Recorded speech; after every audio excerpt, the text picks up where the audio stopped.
அனைவருக்கும் வணக்கம். நம்ம இப்போ செய்ய போகிறது அப்பம், அதுக்கப்புறம் போலி ரெண்டு செய்ய போகிறோம். அதுக்கு மைதா மாவு நம்ம முன்னாடியே பிசைஞ்சு ஊற வச்சிடணும்.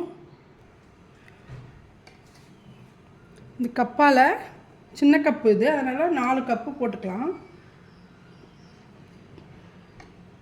போட்டுட்டு நல்லா சலிக்கணும். சலிச்சுட்டு கொஞ்சமாக சால்ட்டு போட்டு கொஞ்சம் நெய் போட்டு மாவு லூஸாக பிசையணும். டைட்டாக பிசையக்கூடாது. இலையில தான் நம்ம ரெடி பண்ண போகிறோம். அதனால் லூஸாக இருந்தால் தான் இலையில பரப்புறதுக்கு வசதியாக இருக்கும்.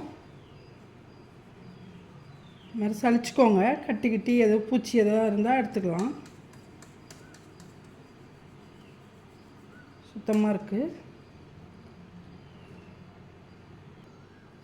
பாருங்க. கொஞ்சமாக இந்த அளவுக்கு உப்பு போட்டுக்கோங்க. உப்பு போட்டுட்டு நல்லா இது மாதிரி மிக்ஸ் பண்ணிவிட்டு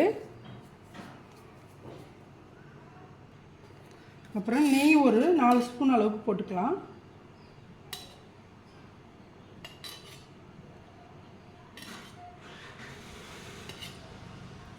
நெய் போட்டாச்சு. போட்டுட்டு நல்லா மிக்ஸ் பண்ணிக்கலாம். நல்லா மிக்ஸ் பண்ணிவிட்டு இது மாதிரி நல்லா கலந்துக்கோங்க.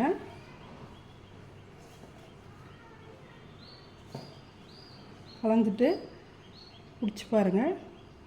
ஓரளவுக்கு புடி வருது. இந்த டைமில் நம்ம தண்ணி கொஞ்சம் ஆட் பண்ணிக்கலாம். கொஞ்சம் லூஸாகவே பிசைங்க, பூரி பதத்துக்கு வேணாம்.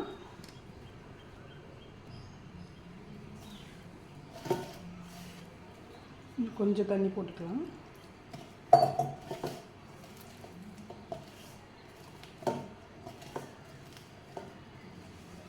இது மாதிரி லூஸாகவே இருக்கட்டும். இது மேலே லைட்டாக ஆயில் அப்ளை பண்ணிவிட்டு நல்லா மூடி வச்சுருங்க. நல்லா 1/2 ஹவருக்கு மேலே ஊறணும். அதுக்குள்ளே உள்ளே வைக்கிற ஸ்டஃபிங் நம்ம ரெடி பண்ணிக்கலாம்.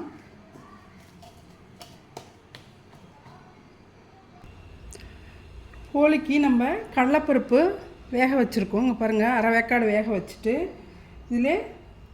இதை அரைச்சிட்டு இதில் இந்த தேங்காய் பூவும் போட்டுக்கணும். ஏலக்காய் தூள் கொஞ்சம் போட்டுக்கலாம். வெல்லம் சீவி வச்சுட்டு இதுக்கு ரெடி பண்ணணும். இப்போ பாருங்கள், நம்ம ஏற்கனவே கடலைப்பருப்பை நல்லா அரைச்சாச்சு. இதில் தேங்காயும் போட்டாச்சு. வெல்லத்தை கரைச்சிட்டு இதை போட்டு நல்லா கிண்டணும். நம்ம நெய் போட்டு நல்லா கிண்டி கட்டியாக பழத்துக்கு நம்ம கிண்டி வச்சிடணும். வானல் வச்சாச்சு. வானல் வச்சுட்டு நம்ம நெய் போட்டுக்கலாம்.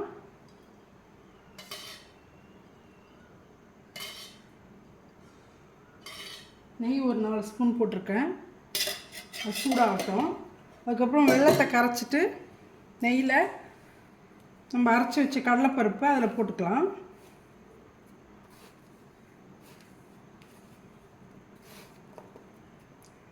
நெய் சூடாகிடுச்சு. இந்த டைமில் நம்ம இந்த வெல்லத்தை போட்டுக்கலாம். வெல்லம் இந்த சூட்லேயே நல்லா அப்படியே கரைஞ்சிடும்.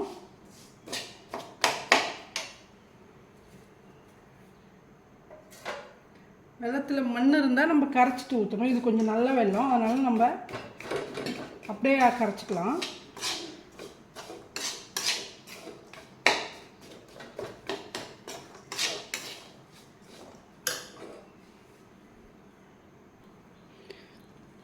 வெல்லம் கரைஞ்சிடுச்சு. இந்த டைமில் நம்ம அரைச்சி வச்சுருக்கிற இந்த கடலைப்பருப்பு, தேங்காய் வேக வச்ச கடலைப்பருப்பு தேங்காவும் இதிலே போட்டுக்கலாம். போட்டுட்டு எல்லாத்தையும் நல்லா மிக்ஸ் பண்ணணும்.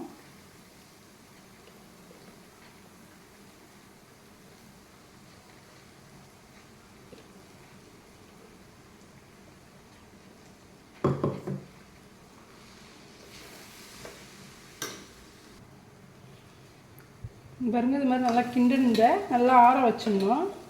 ஆற வச்சுட்டு நம்ம போலிக்கு ரெடி பண்ணலாம். மாவு பாருங்கள் நல்லா ஊறிடுச்சு. ஊறின மாவில் கொஞ்சமாக எடுத்து ஆயில் தொட்டு இந்த இலையில நல்லா இது பண்ணிக்கணும். கையாலே நம்ம இது மாதிரி தட்டிக்கணும். இது மாதிரி ரெடி பண்ணிவிட்டு இதுக்குள்ளே ஸ்டஃபிங்க்கு நம்ம ரெடி பண்ண அந்த கடலை மாவோட மிக்ஸை இதில் வைக்கணும்.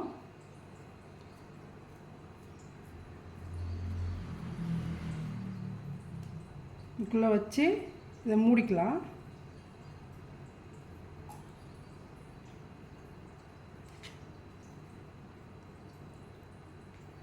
நல்லா மூடிட்டு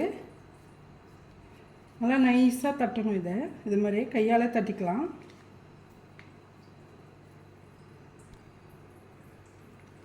இது மாதிரி நல்லா இன்னும் நல்லா நைஸாக தட்டணும். தட்டிட்டு தவா வச்சுட்டு அதை சூடு பண்ணிவிட்டு அதில் நம்ம நெய்யில் தான் இது செஞ்சுக்கணும். ஆயில்னே செய்யலாம், நெய்யில் செஞ்சால் நல்லா டேஸ்ட்டாக இருக்கும். சப்பாத்தி ரெடி பண்ணுற மாதிரி பண்ணிக்கலாம். இதுதான் போலி, பருப்பு போலின்னுவாங்க இது. அவ்வளோதான். இதை வந்து நம்ம தவாவில் போட்டுக்கலாம். தவா நல்லா சூடாகிடுச்சு. கொஞ்சமாக நெய் போட்டுக்கலாம்.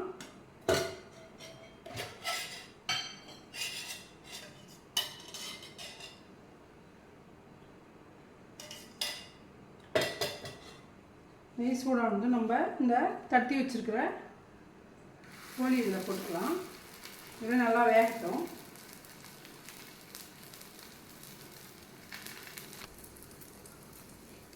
இது வந்து 2 சைடு நல்லா திருப்பி போட்டு நல்லா கிறிஸ்பியாக வேக வச்சுக்கலாம்.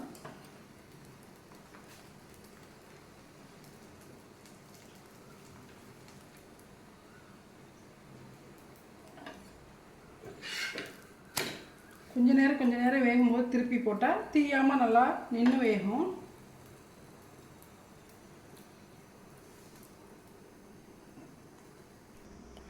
இப்போ பாருங்கள், சூடான பருப்பு போலி ரெடி ஆயிடுச்சு. மேலே கொஞ்சமாக நெய் ஆட் பண்ணி இந்த சூட்டில் நல்லா சாப்பிட்டா நல்லா டேஸ்ட்டாக இருக்கும். இந்த வீடியோ பிடிச்சிருந்தா லைக் பண்ணுங்கள், ஷேர் பண்ணுங்கள், கமெண்ட் பண்ணுங்கள், சப்ஸ்கிரைப் பண்ண மறக்காதீங்க. நன்றி. அனைவருக்கும் வணக்கம். நம்ம இப்போ செய்ய போகிறது ரவை வச்சு ஒரு அப்பம். அதுக்கு வந்து ரவை வந்து கேசரி மாதிரி நம்ம ரெடி பண்ணிக்கணும். அதுக்கு நெய் போட்டுக்கலாம். ஒரு 3 ஸ்பூன் அளவுக்கு நெய் போட்டு ரவையை வறுத்துக்கலாம். 1 கப்பு ரவை, 3 கப்பு தண்ணி போடணும்.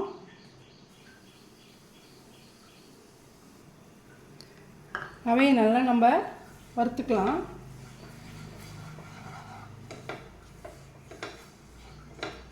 இந்த மாதிரி நல்லா வறுத்துட்டு வாசனை வர்ற அளவுக்கு தண்ணி கொதிக்க வச்சு கேசரி மாதிரி கிண்டிக்கலாம். முந்திரி பருப்பு போடக்கூடாது.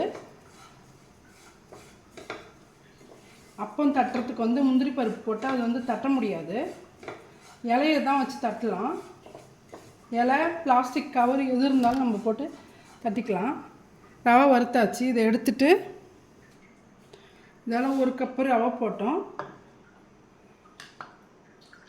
தண்ணி போட்டுக்கலாம். தண்ணி கொதிக்க வச்சுட்டு அந்த ரவையை போட்டு கிண்டிக்கலாம்.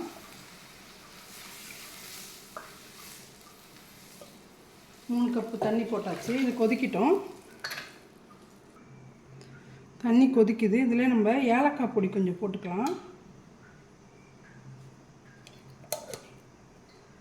போட்டுட்டு அதுலேயே கொஞ்சமாக ஃபுட் கலர் ஆட் பண்ணிக்கலாம். கேசரி கலர் கரைச்சி வச்சுருக்கேன், அது ஒரு 2 ட்ராப் போட்டுக்கலாம். போட்டுட்டு நல்லா கலந்து விட்டுருங்க.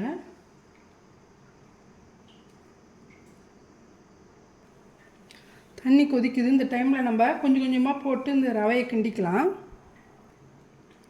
ரவையை போட்டாச்சு.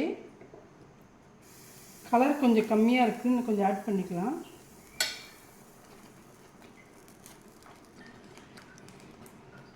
பாருங்கள், 3/4 வாசி வெந்துருச்சு. இந்த டைமில் நம்ம சர்க்கரை 1 கப்பு, 2 கப்பு போடலாம். எனக்கு 1 கப்பே போதும்.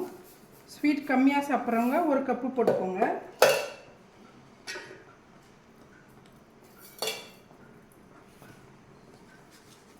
போட்டுட்டு இதையும் நல்லா கிண்டிக்கலாம்.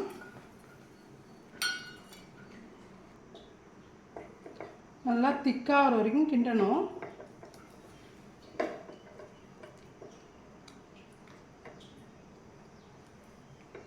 அப்போ தான் அதுக்குள்ளே வச்சு ஸ்டஃபிங் வைக்க முடியும்.